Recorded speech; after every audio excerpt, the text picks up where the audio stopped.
17ஆம் நூற்றாண்டின் பாரம்பரியம் மிக்க தஞ்சாவூர் தட்டு என்றழைக்கப்படும் தஞ்சை கலைத்தட்டிற்கு உலகளவில் புவிசார் அங்கீகாரம் அளிக்கப்பட்டுள்ளது. தஞ்சையை ஆண்ட 2ஆம் சரபோஜி மன்னர் காலத்தில் 17ஆம் நூற்றாண்டில் கலை வேலைப்பாடுகள் கொண்ட தட்டுகள் வடிவமைக்கப்பட்டன. இன்றும் தஞ்சாவூர் தட்டு என்று அழைக்கப்படும் இந்த கலை தட்டுகள் பெருமை பெற்று திகழ்கிறது. தற்போது தஞ்சை கலை தட்டுக்கு புவிசார் அங்கீகாரம் கிடைத்துள்ளது.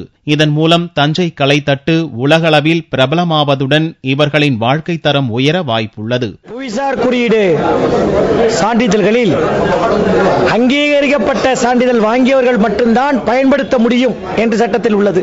இந்தியாவை பொறுத்தவரையில் 215 சான்றிதழ்கள் புவிசார் குறியீடு பொருட்கள் கிடைத்துள்ளன. ஆனால் தஞ்சாவூர் கலைத்தட்டிற்கு அதிக அளவில் அங்கீகரிக்கப்பட்ட சான்றிதழை இன்றைய தினம் வழங்கியிருக்கிறோம். தஞ்சாவூர் கலைத்தட்டு தனிப்பட்ட கலைஞர்களுக்கு கிடைத்துள்ளது.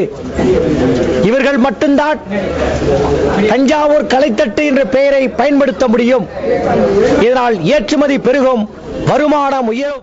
இதற்கான முயற்சிகள் மேற்கொண்ட அறிவுசார் சொத்துரிமை வழக்கறிஞர் சங்க தலைவர் சஞ்சய் காந்தி கலைத்தட்டு செய்யும் தஞ்சையைச் சேர்ந்த கைவினை கலைஞர்களுக்கு புவிசார் குறியீடு சான்றிதழை வழங்கினார்.